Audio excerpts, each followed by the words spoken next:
Atualmente cresce bastante a demanda de empresas que pedem conhecimento com automação mobile. É só a gente dar uma pequena olhada no LinkedIn. São várias e várias vagas pedindo esse tipo de conhecimento. Mas em contraponto, muitos QAs ainda não engajaram nesse tipo de automação. E alguns que eu tive a oportunidade de conversar ainda nem iniciaram os estudos de automação mobile porque acham que é um pouco difícil, um pouco complicado. Mas será que é mesmo? Bora ver isso agora na prática. Bora lá. Fala que beleza, Vinícius Trindade aqui com vocês. Bora continuar nossa saga com testes automatizados utilizando o Robot Framework e o Appium. Até aqui já temos um post lá no blog falando sobre o que é o Appium e também um post, um tutorial falando sobre como configurar o ambiente Appium. E na semana passada também saiu um vídeo aqui configurando na prática junto com vocês o ambiente Appium. Agora nesse vídeo vamos criar um projeto de automação mobile do zero. Então para esse vídeo a gente vai fazer... Peraí que eu vou pegar minha cola, porque senão eu me empolgo e saio fazendo coisa que não é para fazer. Bora lá. Vamos estruturar o nosso projeto. Vamos criar algumas user keywords aqui para abrir o app, obviamente. E também para fazer algumas ações específicas no nosso teste. Vamos criar nossos arquivos de localizadores. Vamos também fazer a estruturação do PageObject e criar uma suitezinha de teste com tudo aquilo que a gente criou. Então vamos lá para o VS Code e agora sim, vamos colocar a mão na massa. Bom, aqui já no VS Code, a primeira coisa que a gente vai fazer, além de tudo aquilo que eu falei ainda há pouco, né, é instalar o driver que vai estar acoplado ali ao nosso app. Por que que eu não coloquei esse passo específico lá no vídeo de configuração e nem lá no post de configuração? Porque isso vai depender muito da estrutura, da arquitetura do teu aplicativo, do teu projeto que você vai fazer a automação. Então, se for um Android nativo ou um Android híbrido, você pode usar ali o iAutomator 2. Se for um iOS híbrido ou um nativo, você pode usar o XUI Test. Se for um Flutter, você pode usar o Flutter Drive. Então depende muito ali, é muito subjetivo ao projeto que você vai testar. Então eu preferi deixar essa etapa aqui específica para esse vídeo, beleza? Nesse vídeo específico eu vou usar o UI Automator Test 2, tá? Então o comando para fazer a instalação, tá aqui na tela, é o Appium Driver Install UI Automator 2. Tá? Eu já tenho ele aqui instalado, então não vou rodar porque ele vai dar erro, porque eu já tenho instalado. Mas quando vocês forem executar, ele vai fazer a instalação e vai dar sucesso e tá show. O projeto está usando o Poetry, eu já estou com ele configurado, então não vou fazer aqui de novo para não ser repetitivo, pois tem um vídeo que está aqui no card mostrando toda a configuração de como usar o Poetry com o Robot Framework, beleza? Eu vou mostrar para vocês apenas dependências que eu estou utilizando. Então vou usar o Robot Framework, óbvio, né? O Robot Framework Appium Library, que vai ser o nosso cliente. Nesse momento que eu estou gravando o vídeo, está tendo uma incompatibilidade ali entre o Appium Library e o Appium Python Client, tá? Então, da versão atual, que é a 3.2.2, se não estou enganado. Então, eu tive que forçar uma versão anterior para ele voltar a funcionar direitinho. Tá? Dependendo do dia que você está vendo esse vídeo, quando você está fazendo a instalação, de repente essa compatibilidade já foi resolvida. Mas, de qualquer modo, se você fazer dessa forma que está aqui, também vai funcionar. Então, eu tive que forçar a versão 3.2.1 do Appium Python Client e, consequentemente, né, tive que forçar também o docutils dele na versão 0.20.1, beleza? E também estou usando o PyYAML para fazer a criação dos arquivos YAML, que a gente vai fazer para os locators, tá? E dar ali o suporte para o Robot Framework entender esse arquivo YAML. Dito isso, bora para o primeiro passo, que é criar a nossa estrutura de pastas. Bora lá, como é que eu costumo estruturar o meu projeto? Primeiro, eu sempre deixo criado uma pasta de log para armazenar os logs da nossa execução e duas pastas a mais, que são a pasta de research, que vão ficar todos os recursos que nós vamos utilizar nos testes, e a pasta teste, que vai ser ali a nossa suíte principal. Né? Dentro de research, eu costumo criar outras pastas, tá? Para que os recursos que a gente for utilizar fiquem mais organizadinhos. Tá? Então, vamos criar aqui a pasta app, que é onde vai ficar o nosso aplicativo que nós vamos testar. Vou criar a pasta locator, que é onde vai ficar ali os arquivos de variáveis com os localizadores do nosso aplicativo. Vou criar pages, o arquivo pages, que é onde vai ficar nossos arquivos de recursos focados ali em PageObjects, que é também uma pasta de úteis, que vão ser utilitários ali, vão ter algumas keywords, mas user keywords específicas para algumas ações do nosso projeto. E só. Então, essas aqui são as pastas que nós podemos utilizar e tá de boa. Conforme for criando mais necessidades, a gente cria outras pastas, mas no momento essa é uma estrutura legal. O próximo passo seria criar aqui um arquivo de base, então base.resource. O que vai ter dentro desse arquivo de base? Vão ter de todas as bibliotecas, variáveis globais, talvez algumas keywords para colocar de forma global. Eu não costumo colocar, mas geralmente vejo algumas pessoas colocando. Mas geralmente eu coloco bibliotecas customizadas, constantes, variáveis, de forma global, para que o projeto fique mais legível. Assim eu evito a repetição de código, principalmente. Agora vamos começar a configurar nosso base.resource. Primeira coisa que a gente vai trazer para cá são as bibliotecas. Então vamos trazer para cá a seção Settings e importar a biblioteca Appium Library. Quando a gente importa a Appium Library, a gente pode definir um timeout padrão. Por que eu sempre sugiro fazer isso? Tá? Porque o emulador está em cima da sua máquina, com o hardware dele é de sua máquina. Então, se ele estiver muito lento, se ele não suportar muito bem ali a execução do emulador, ele tende a falhar muito, né? Porque ele vai demorar para carregar a página. Então, eu sempre sugiro criar um timeout além do padrão, né? Configurar o timeout para além do padrão. O padrão dele, como está aqui em azul, são 5 segundos. Você passar de 5 segundos para carregar um elemento, né? Quando você tiver ali um wait ou um clique, tá? Ele vai falhar. Então, eu pego esse timeout aqui, geralmente eu boto ele um pouquinho mais alto. Minha máquina aqui, ele é tranquilo, em 5 segundos resolve, mas eu vou aumentar um pouco esse timeout para 30. Depois a gente reconfigura esse cara para colocar em um timeout menorzinho, quando for rodar para usar stack da vida, um outro device farm dentro de uma pipeline. Mas aqui, no ambiente local, melhor a gente deixar ele com um timeout um pouquinho maior. Então, show, esse é a única configuração que a gente precisa fazer. Por enquanto, então, deixa eu só um comentário aqui, biblioteca. E vamos começar a criar nossa primeira keyword, que vai ser de abertura do app. Onde que a gente vai criar esse carinha? Aqui dentro de utilitário. E ele, apesar de ser um recurso do projeto, é o cara que a gente vai usar uma vez só. Então vamos criar um arquivo específico para ele, separadão, que a gente possa ter uma rastreabilidade melhor e também uma manutenibilidade. Opa! Uma manutenção melhor. Então aqui dentro de úteis eu vou criar um arquivo chamado openapp.resource, que não .robot, porque os arquivos de recurso a gente pode criar com .robot, mas a diferença dentro dos arquivos .resource não aceitam as configurações de test case. Eu não consigo criar aqui dentro um test case. Ele nem sugere aqui um test case para mim. Então isso evita que você coloque testes em algum lugar que não é para colocar. É literalmente um arquivo para você criar keywords, criar variáveis ou qualquer outra coisa que não seja, né, um test case. Então eu vou criar aqui a seção settings e vou importar meu arquivo de base. Tá? Então eu vou caminhar até lá e pegar o arquivo de base. Vou criar uma user keyword chamada open. Vai ser a keyword que a gente vai usar. Uma user keyword e não uma library keyword, uma user keyword que eu estou criando para dentro do meu projeto. Dentro a gente vai agora sim usar uma keyword da Appium, que é o Open Application.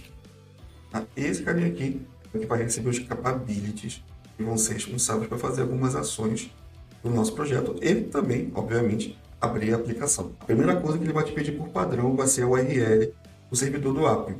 Então, no nosso caso aqui, quando a gente ligar o servidor, não está ligado ainda, vai ligar ele na porta 723 no caminho WD Hub. Segunda coisa que a gente pode adicionar é o Automation Name. O Automation Name é o driver que a gente vai utilizar. A gente vai usar ele que a gente acabou de instalar, que é o UI Automator 2. Outro capability que a gente vai usar é o Platform Name, que é o nome do sistema operacional que a gente está testando, que a gente está utilizando, que no nosso caso é o Android. Outro será o Device Name, que é o nome do dispositivo, do emulador que a gente vai utilizar. Aqui vai ser o Google seu separado, seu 7 Pro. E por enquanto esses capabilities são suficientes, tá? A gente já consegue abrir o nosso app. Na verdade não, né? Porque a gente não disse ainda quem é o app, né? O aplicativo que a gente vai testar é um aplicativo chamado TED, que é um aplicativo de vídeo, tipo palestras e coisas mais aqui. Então já tá aqui, já deixei ele aqui já na pastinha app. Nesse arquivo só vai ter o app.apk mesmo, não vai ter nada além disso. E aqui, nos capabilities, a gente vai dar o caminho para o app. Então a gente vai usar o capability app e vai caminhar até ele. Então bora lá. Então a gente vai usar aqui o por dia. Vamos subir um nível. De novo. E ele vai estar na pasta app.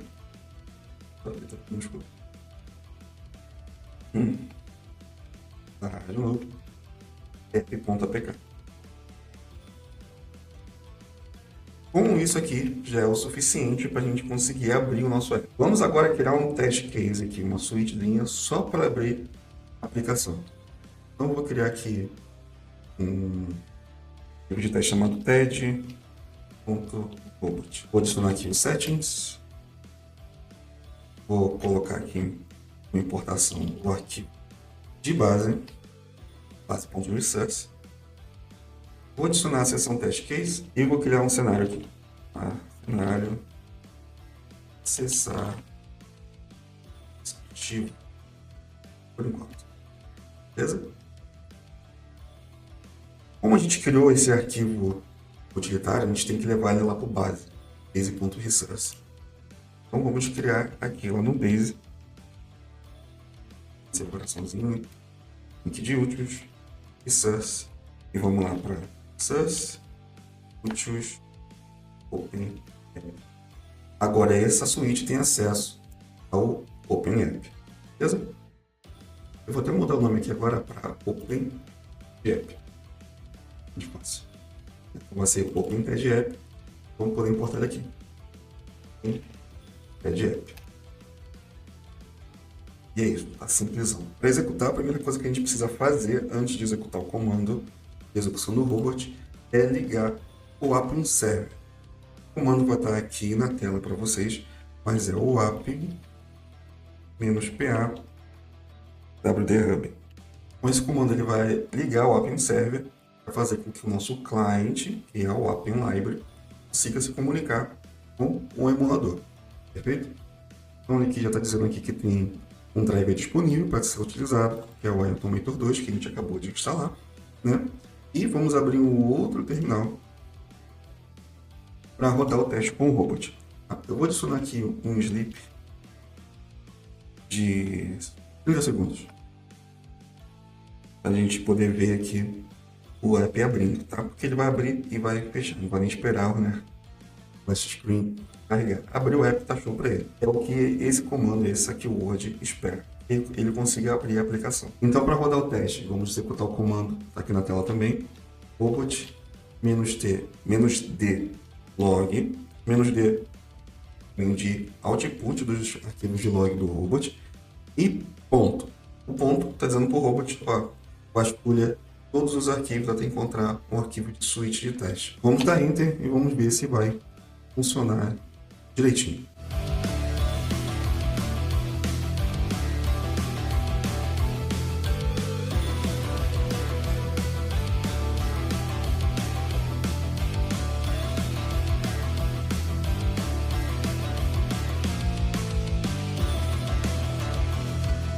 Lembrando, gente, que a primeira execução às vezes demora. A gente for lá no servidor do Appium, que está recebendo lá os comandos certinho. Mas aqui são os comandos do client, né?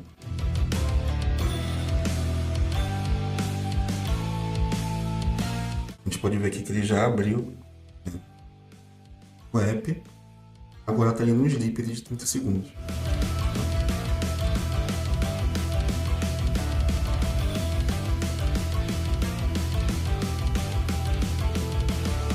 Vamos ver como é que está aqui dentro do robot. E está parado uns 30 segundos do app. Pronto, carregou a splash screen e passou o teste. É isso que ele esperava. Por isso que eu disse lá para vocês, lembra? E é interessante a gente colocar um timeout. Vocês viram que demorou para abrir, né? Isso porque eu tô com um bando de coisa aberta aqui. Eu tô com OBS, tô com várias coisas abertas aqui para fazer a gravação com vocês. Isso impacta nos recursos da minha máquina aqui e, obviamente, vai impactar aqui no recurso que o emulador usa.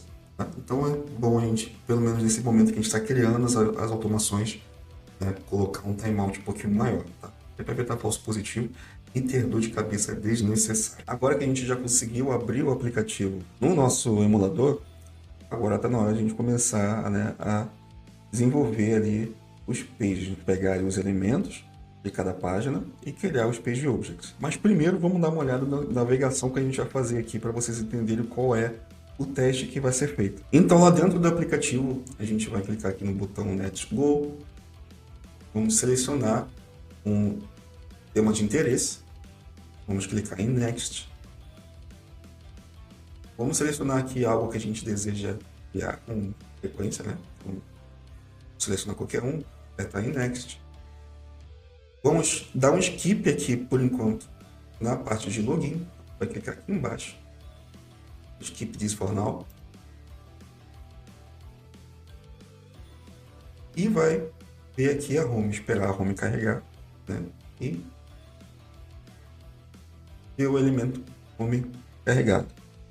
Simples assim, vamos fazer um teste básico por enquanto, até para esse vídeo não ficar mega enorme e já vai ficar grande. Para fazer a captura dos elementos, a gente vai usar o Appium Inspector, que a gente instalou lá no vídeo passado, nas configurações do ambiente Appium. E a gente vai configurar o Remote Path, que vai ser o mesmo lá do Appium Server que a gente inicializou, então é o WD Hub, e configurar os capabilities, que são os mesmos capabilities que a gente utilizou lá na keyword de abertura do app. Então aqui eu já tenho o meu configurado. Caso você ainda não tenha, né, você só vai adicionar exatamente os nomes que estão lá na keyword aqui. Então você vai dar o Automation Name, Platform Name, Device Name e o caminho do app. Aqui você não vai poder usar exatamente como está lá, né, com a variável por dia, né, a gente vai ter que realmente pegar ali o caminho inteiro do app. Então é só ir lá no app, pegar o caminho completo e colar aqui, tá? Ele vai montar esse JSON, que é o JSON que ele vai mandar lá para o Appium Server. Feito isso, é só clicar em Start Session. Ele vai reinicializar aqui o app e vai começar a espelhar e pegar ali o documento para a gente conseguir fazer a captura dos elementos. Bora lá!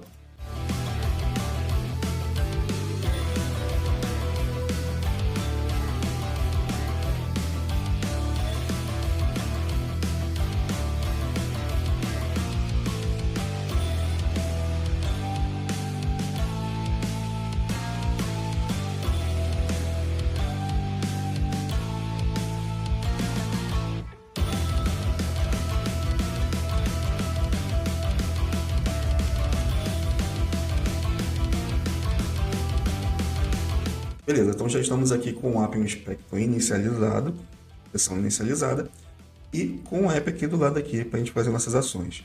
Tá? Vocês repararem, eles estão em telas diferentes, né? Aqui já pegou uma tela antes de carregar a splash screen, né? E carregar ali a primeira tela, tá? E aqui no app já está uma tela avançada, uma tela mais à frente. Tá? Então, sempre que acontecer isso, é só clicar aqui no botãozinho aqui de refresh, que vai pegar ali a tela corrente. Beleza? Então, vamos lá. Aqui eu quero coletar o botão Let's Go, eu quero clicar no botão Let's Go. Então, para a gente coletar os atributos desse elemento, a gente vai dar um clique em cima desse botão. Ele não vai realizar ação nenhuma dentro do app, é só dentro do Appium Inspector mesmo. Ele vai aqui já selecionar onde que ele está dentro do nosso documento. E aqui do lado, que é o mais interessante nesse primeiro momento, ele vai dar ali as formas que a gente pode encontrar esse elemento, tá? Então ele vai ter ali o Accessibility ID, ele vai ter o ID, ele vai ter o Class Name, então várias outras, tem o XPath aqui embaixo, então tem várias formas de a gente encontrar esse elemento. São sugestões, galera. Então assim, você pode usar ou pode construir o seu. Fica ao seu critério. Como ele já tem um ID aqui, então show de bola, a gente pode usar esse ID aqui para fazer a captura desse elemento, beleza? Então vamos voltar lá para o VS Code para criar o page e o arquivo de locator para essa página aqui e para esse elemento específico. Aqui no VS Code a gente vai criar dois arquivos, tá? Um arquivo de locators e um arquivo de page, um arquivo de page object. Lembrando que, como eu falei aqui nesse vídeo que está aqui no card, quando eu falei sobre page object, tá? O Robot Framework ele não é um framework orientado a objeto, ele é orientado a keywords, é keyword driven. Então aqui a gente não vai criar objetos de fato, a gente vai criar keywords, mas a gente consegue replicar aquele comportamento de page object aqui para dentro do Robot Framework, beleza? Mas ele vai ser keyword driven, mas a gente pode chamar carinhosamente de page object. Então vamos lá. Eu vou criar, como disse lá no início, vou criar um arquivo YAML, porque eu curto o arquivo YAML, tá, gente? Não é uma obrigação. Eu acho que fica mais organizado de ler as variáveis, tá? Você pode usar arquivos Python, arquivos .resource, JSON, fica ao seu critério escolher o que você melhor se adapta. Aqui a gente vai ver com YAML. Então vamos criar ele aqui, eu vou chamar ele de welcome locator. Mouse aqui, locators.yml, YML. E como é que vai ser a minha estrutura aqui dentro, tá? Vai ser o primeiro nó chamado welcome. Por que eu vou adicionar esse cara? Porque caso eu tenha algum elemento com nome parecido, né, tipo next, botão next, né, eu posso simplesmente direcionar ele para o nó que eu quero, né, para a página que eu quero, vamos dizer assim. Então vai ser da welcome, home, onboarding, enfim, se tiver ali os botões com nome parecido, quem vai diferenciar vai ser esse primeiro nó aqui, o nome da página. Aquele botão, vamos chamar ele de next botão. E o ID dele é next. Bom, já temos um elemento criado, simplão assim. Vamos voltar lá no nosso arquivo base.resource e vamos importar esse arquivo que a gente acabou de criar. Então eu vou criar aqui mais um separador, chamado de locators.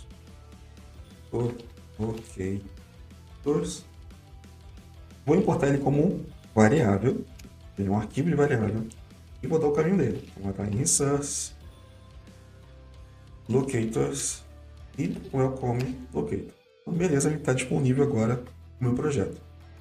Vou criar agora um arquivo de page object, tá? Um arquivo de recurso para aquela página.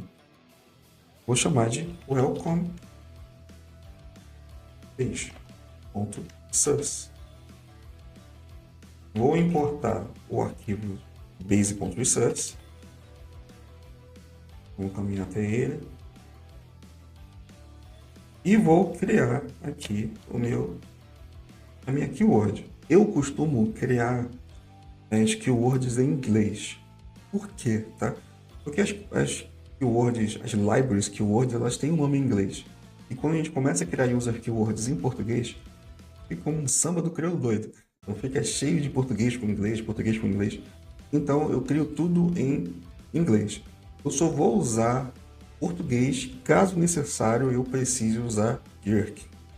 Nesse caso aqui a gente não vai usar Gherkin. Então eu vou criar ali as keywords em inglês e lá no test case a gente vai usar keyword driven mesmo. Se você quiser depois ver esse mesmo projeto utilizando o Gherkin em português, deixa aqui embaixo no comentário, tá bom? Então o nome da minha keyword vai ser click in let's go. E para clicar nele, a gente tem que usar a keyword click element e passar ali o caminho, né, o nosso expert, nosso ID, nosso class, enfim, o nosso locator para dentro dessa keyword.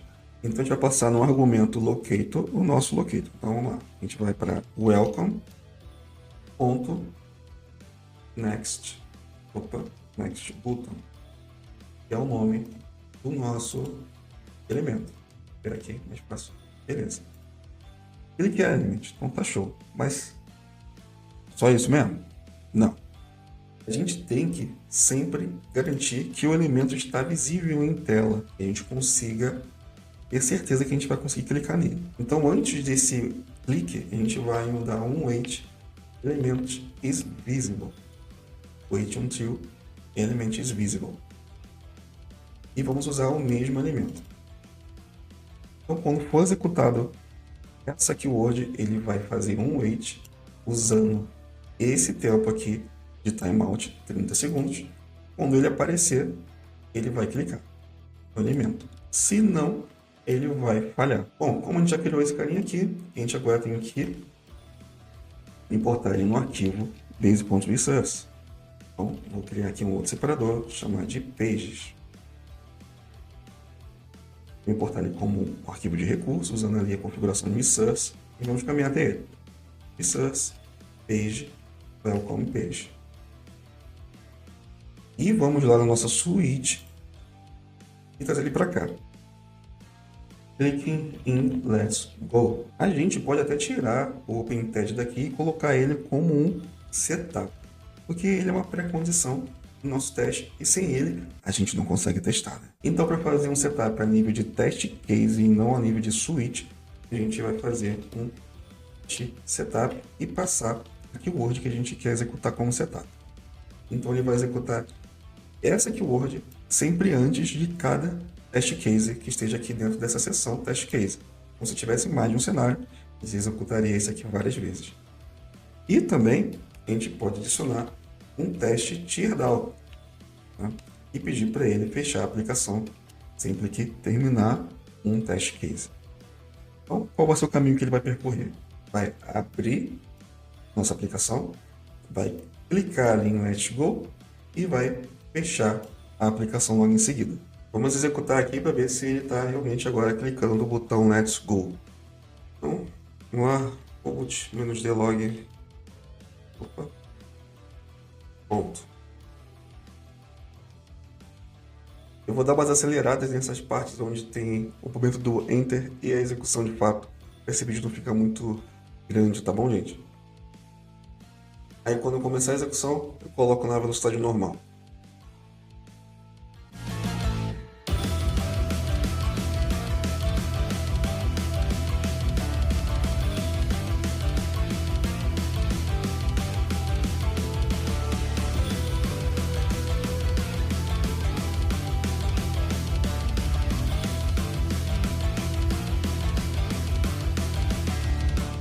Falhou!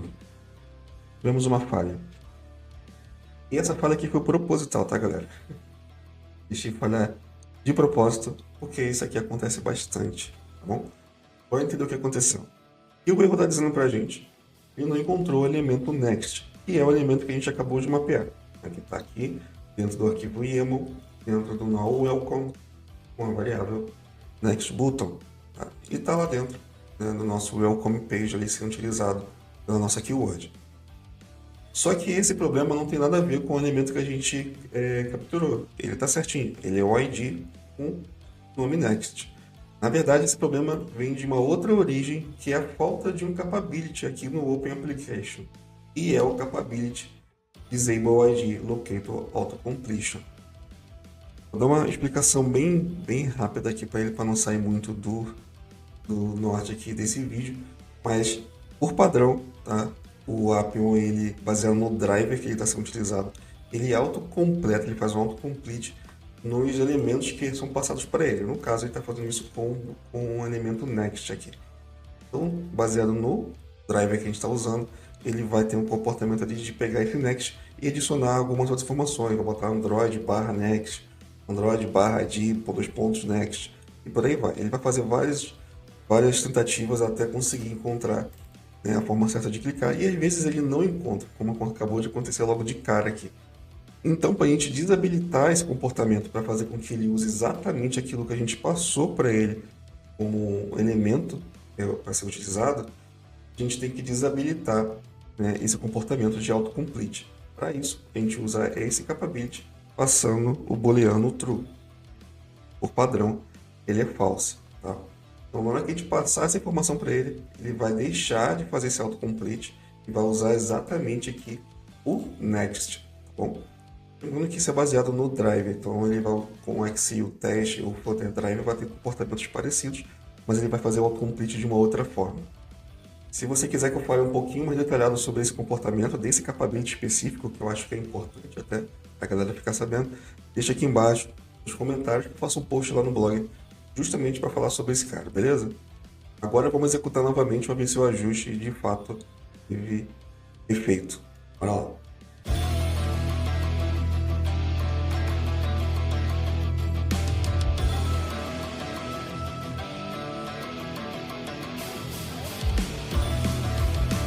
Então o show funcionou, ele clicou no botão e fechou o aplicativo, que é essa ação que a gente está falando para ele fazer. Agora a gente vai voltar lá para o APU Inspector para a gente coletar outro elemento, o nosso segundo elemento aqui para esse vídeo, e depois eu vou dar uma adiantada para não ficar muito grande, que já vai ficar enorme já.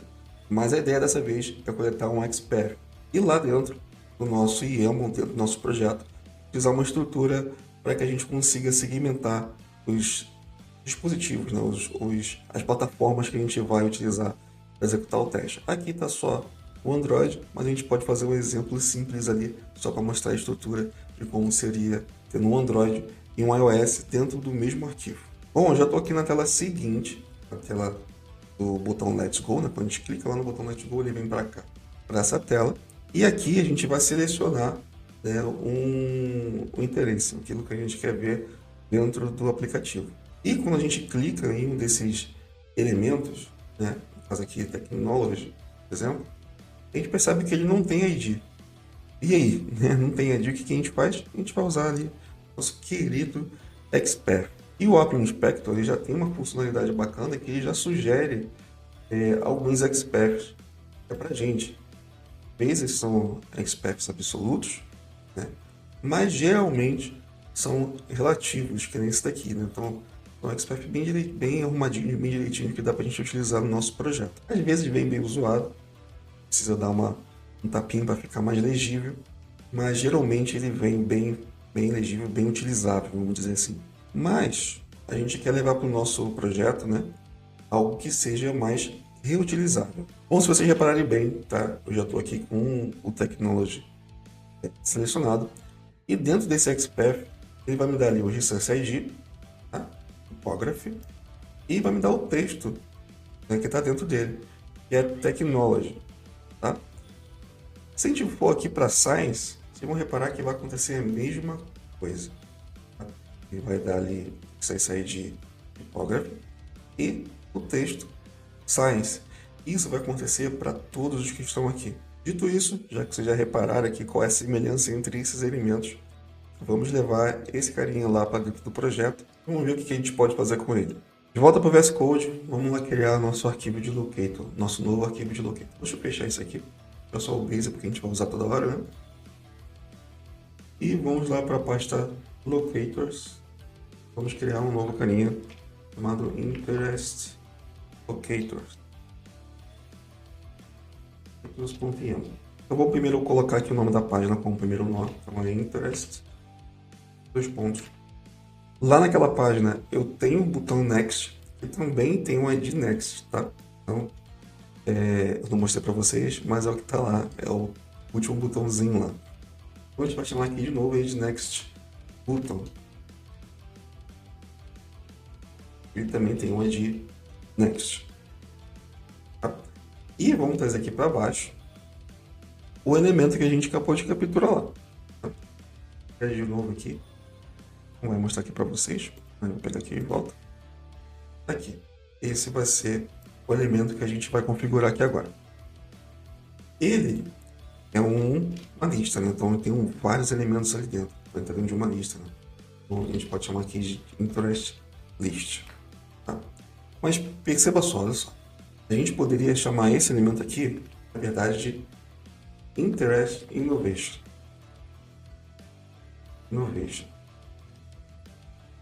E criar outro aqui embaixo, por exemplo, e chamar ele de technology. Né? E ali, né, o technology aqui do lado. E text.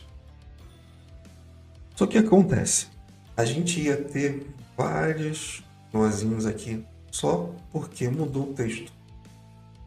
E isso não ia ficar muito legal, né? Porque a gente ia ter um arquivo, não sei quantos tem lá, né, de cabeça, a gente ia ter um arquivo muito grande basicamente assim, cheio de elemento que faz a mesma coisa. A gente pode melhorar isso aqui um pouquinho. E como que a gente vai fazer isso? Primeiro, vamos deixar isso aqui um pouco mais genérico e voltar como estava antes, né? Interest list. Então, é um elemento que tem ali a lista de interesses. E aqui onde está o texto, que é realmente onde muda, a gente pode deixar isso de uma forma parametrizável. Tá? E para fazer isso, eu vou tirar esse texto daqui, vou abrir e fechar chaves e colocar aqui text. O que vai acontecer aqui?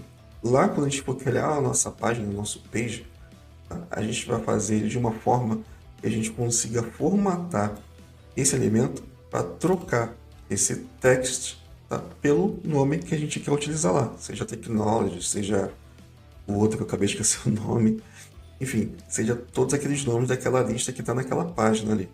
Tá? Assim evita que a gente crie um bando de elementos aqui no nosso arquivo YAML que fazem exatamente a mesma coisa, deixa ele mais limpo, mais clean. Vamos agora importar esse arquivo que a gente acabou de criar lá no nosso base.resource. A gente vai botar no lugar errado no início. Vamos aqui para variable, resource, locator, interest locator. Beleza. Um ponto interessante antes de passar ali para a criação dos pages, que eu acabei esquecendo de falar, é que esse XPath, ele é um XPath Android, né? Então, se esse projeto aqui fosse rodar também um iOS, ele quebraria, porque só teria XPath de Android aqui, não teria um XPath de iOS aqui, por exemplo. Tá? E a gente pode estruturar esse carinha aqui para ser mais amigável para esse tipo de situação, para que ele consiga, de uma forma simples, né, fazer essa separação de plataformas, onde que ele vai executar. Tá? Então, para isso, vou só criar mais um aqui, chamado Android. Vou colocar esse interest list dentro desse Android. Tá? E quando a gente for chamar ele lá dentro da página, a gente vai falar para ele que ele é um elemento do Android. Assim eu separo a ID, o que é XPath de Android e o que é XPath de iOS. Tá? Então, se eu tivesse aqui um iOS aqui, tá? Eu teria esse mesmo carinha, só que aqui usando o XPath do XY Test. Tá? Eu, infelizmente, não vou conseguir fazer para você, porque eu não consigo emular aqui o iOS no Windows, tá? Vou apagar ele daqui e vamos criar agora nosso arquivo de page. Então vamos lá, vou chamar ele de interest page.resource e vamos começar importando nosso arquivo base.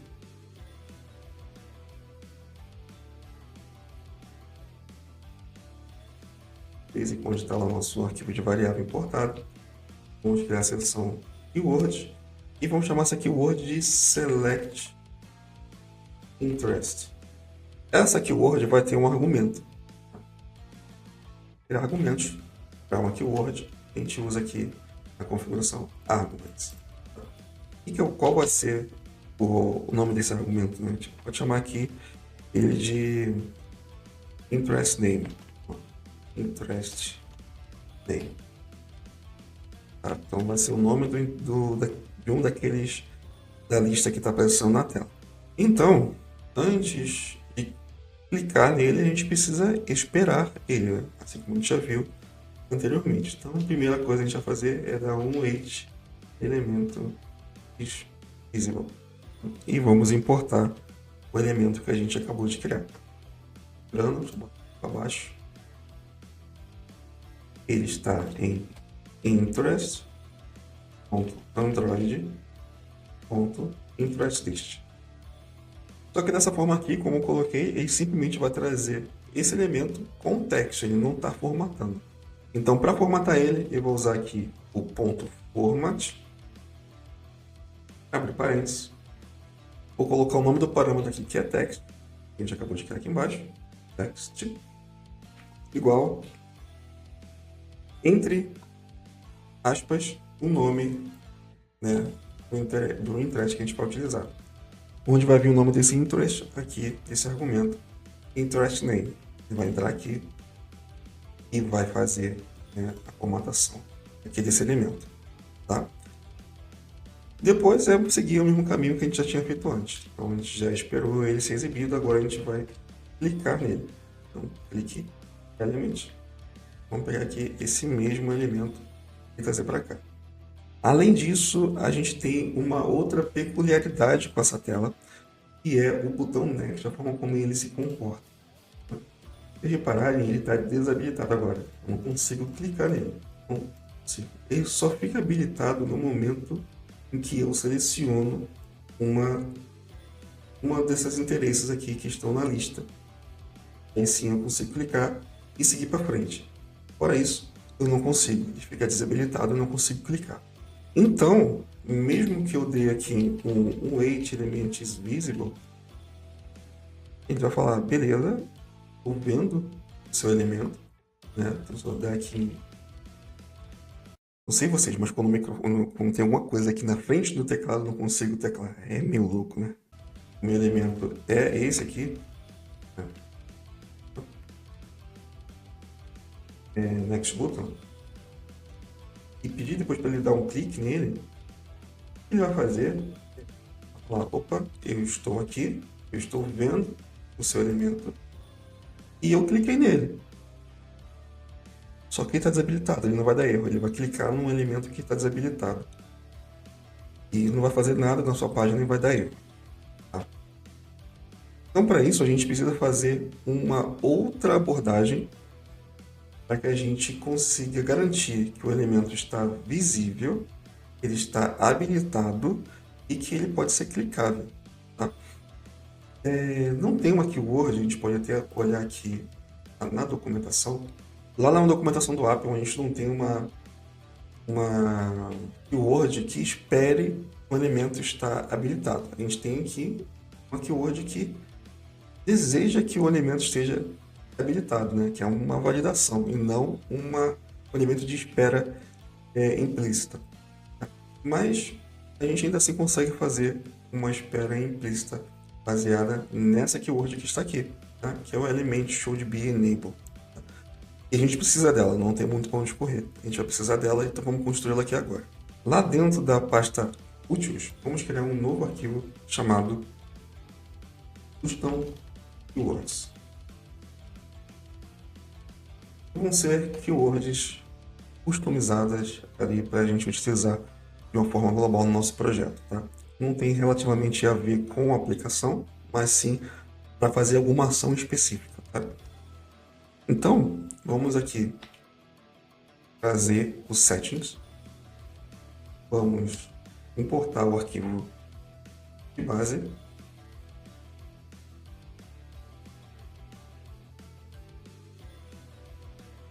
Vamos criar uma seção keyword. E vou chamar essa keyword que eu vou criar de wait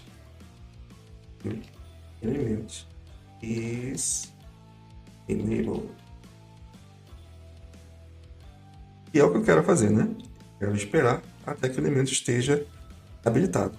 Essa keyword vai ter um argumento. Esse argumento vai ser o locator. Eu quero um localizador para poder fazer a validação. Locator. Vamos lá. Ele vai ter um while, estrutura de repetição, e ele vai ficar true. Tá? Então ele vai ficar ali repetindo eternamente até que algo aconteça ou que a gente diga para ele parar.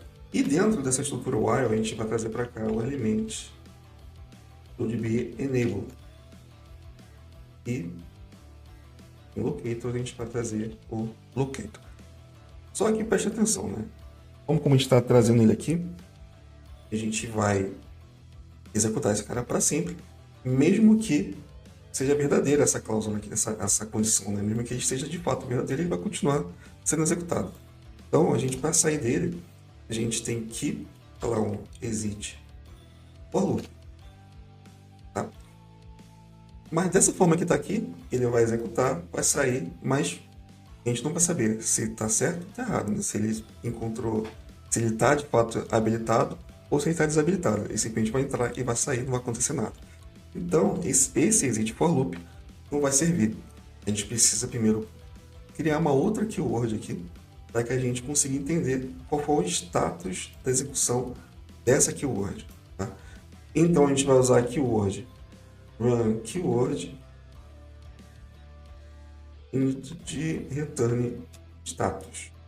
O que ela vai fazer? Ela vai executar essa keyword e retornar um status. Se for sucesso, é true. Se for erro, desculpa, é false. Então, como ela tem um retorno, eu preciso aqui de uma variável. Tá? Chamando aqui de status. Agora sim, eu posso sair dele. Então, eu posso dar aqui um exit for loop if status. Tá? Então, esse só passando um status é como se eu fosse dizer aqui que esse status é igual a true. Então, né, se um exit for loop, if status, quando o status for verdadeiro, for true. Tá? Mas ainda falta coisa, né? Porque enquanto ele for false, ele vai continuar executando essa keyword aqui e não vai sair dela. Então, a gente pode colocar aqui um timeout para essa keyword. A gente pode dizer que o timeout padrão para essa keyword é de 10 segundos. Então, o que vai acontecer aqui é que ele vai entrar nesse while, vai executar essa linha essa keyword e vai sair enquanto tiver status verdadeiro. Enquanto não for verdadeiro, ele vai continuar nele aqui durante 10 segundos. Acabou os 10 segundos, ele sai dessa keyword. Vamos importar ele agora lá no arquivo de base. Na separação que eu fiz aqui para os úteis, os utilitários. E trazer aqui o custom keyword. Aí agora sim a gente pode substituir o wait until element is visible por wait until element is enabled. Beleza? Agora sim a gente vai garantir que ele está habilitado ou não. Segue o seu caminho e vai fazer o clique no elemento. Tá? E por último a gente tem uma outra configuração aqui. Apesar desse projeto aqui não estar usando, não estar executando no iOS, eu quero deixar ele configurado bonitinho para que um dia, né, vamos supor, né, um dia a gente rode esse cara no iOS. Então, vamos lá no nosso arquivo de base e vamos criar aqui uma seção variable. E aqui eu vou criar um platform name. E eu vou chamar aqui de Android. Esse aqui vai ser na nossa plataforma padrão, que está aqui no arquivo de base. Então a gente vai ter que alterar ele em alguns lugares, né? Então o primeiro lugar que a gente vai ter que alterar é aqui, platform name, lá na abertura do app. Vou colocar ele aqui. E lá no nosso arquivo de page do interest, a gente vai substituir o Android pelo platform name. Beleza? O que acontece com isso aqui, tá, galera? A gente consegue fazer aquela bifurcação que eu disse, né? A separação. Então, o que vai acontecer é, por padrão, ele vai usar o Android como platform name. Então, se eu rodar aqui o teste com robot-dlog ponto, ele vai usar o Android como plataforma padrão. Se eu quiser alterar isso, é só usar aqui um "-v", platform name. Poxa, gente, estou chegando errado hoje. Platform name, 2 pontos. Vamos supor que seja um iOS. Nesse momento aqui, ele vai deixar de usar o valor padrão que está sendo passado para o platform name e vai começar a usar o valor que está sendo passado pela linha de comando, tá? Que é o iOS. Então, se a gente tivesse lá dentro do arquivo de elementos, né, de localizadores, do interest aqui, um iOS aqui configurado, dessa forma aqui, ele passaria a coletar as informações que estão aqui nesse elemento e não mais nesse. Tá? Então, com o mesmo código, fazendo uma alteração simples no arquivo de base e no arquivo de localizadores a gente conseguiria fazer com que o nosso teste rodasse tanto no Android quanto no iOS. Simples assim. Mas como a gente não tem o iOS aqui, né, não parece ser executado, então a gente tira ele daqui e tira ele aqui da linha de comando também, para não dar erro à toa. Agora vamos adicionar aquela keyword que a gente acabou de criar ali para o interest page e vamos trazer para cá. Então a gente disse que é select. Opa, eu esqueci de fazer algo importante, que é importar ele aqui no base. Então vamos fazer aqui source page interest. Agora sim a gente pode fazer isso lá. Vamos voltar aqui para o arquivo de switch, select interest, e já fala assim, opa, qual é o nome do interest que você quer? Então eu quero usar o technology. Não vou usar mais o outro que a gente tinha usado, quero usar o technology. Bora executar ele aqui agora e ver no que vai dar.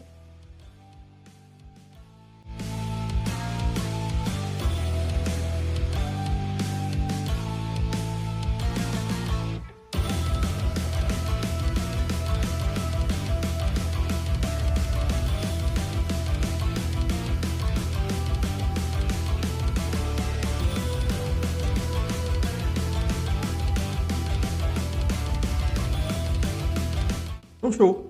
Ele executou com sucesso, selecionou o Interest Technology, clicou ali no botão Next, encerrou. Ele clicou e encerrou, porque a gente não fez ali espera para a próxima página. Bom, galera, eu vou fazer agora o restante da automação aqui, vou adiantar ele aqui, usando exatamente as mesmas técnicas que a gente acabou de utilizar, porque o restante do processo é exatamente igual, e eu já volto já com vocês. A few moments later. Bom, galera, terminei aqui a automação restante do projeto. Vamos lá dar uma olhadinha de como que ficou, para vocês verem que ficou bem simples e exatamente igual até agora o que eu fiz aqui. Tá? Seguindo aqui o fluxo, né? Vamos aqui para o Select Looking For, que seria a próxima página ali depois do Interest. Tá? E ela é exatamente igual. Lá no aplicativo, ele vai mostrar uma lista de coisas que a gente quer ver. Tá? Então, fiz exatamente como foi ali no Interest. Tá? Então, tem aqui o botão Next de novo. Tá? Tem aqui uma separação para o Android e o elemento que vai ser utilizado ali com a formatação que vai ser realizada com o argumento que vai vir lá um valor vindo lá do test case. Tá? Então vou fazer uma espera implícita, fazer o click element, vou esperar também o botão next ficar habilitado para clique usando aquela custom keyword que a gente acabou de criar e vou clicar, né, no botão next. Seguindo, a gente vai clicar no botão skipar o sign-in, a gente não tem que fazer login, então ele vai fazer exatamente a mesma coisa como de todos os outros cliques, vai esperar o elemento ficar visível e vai clicar nesse elemento. O elemento é esse aqui usando um ID. E por último, a gente vai ver a home, tá? Então a gente vai esperar ali o elemento home estar carregado na tela. Então é esse aqui, esse IDzinho maroto. Então, bora executar ele agora para vocês verem tudo isso que eu falei que agora aconteceu na prática. Vamos lá. Terminal root-dlog. Enter.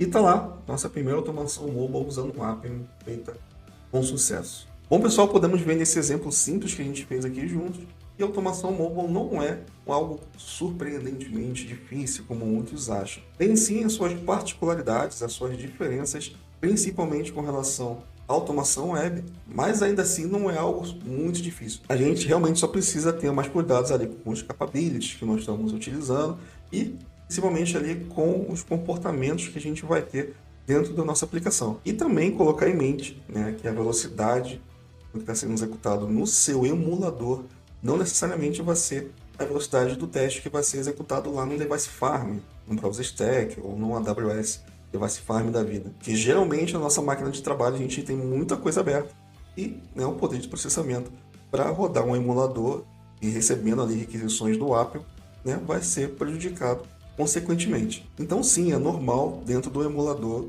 da nossa máquina os testes rodarem um pouquinho mais lentos, mas no Device Farm as coisas vão rodar de uma forma diferente. Vale lembrar que o código desse vídeo está lá no GitHub da RobotPulse para você poder fazer aí o clone e poder dar aquela olhadinha marota, beleza?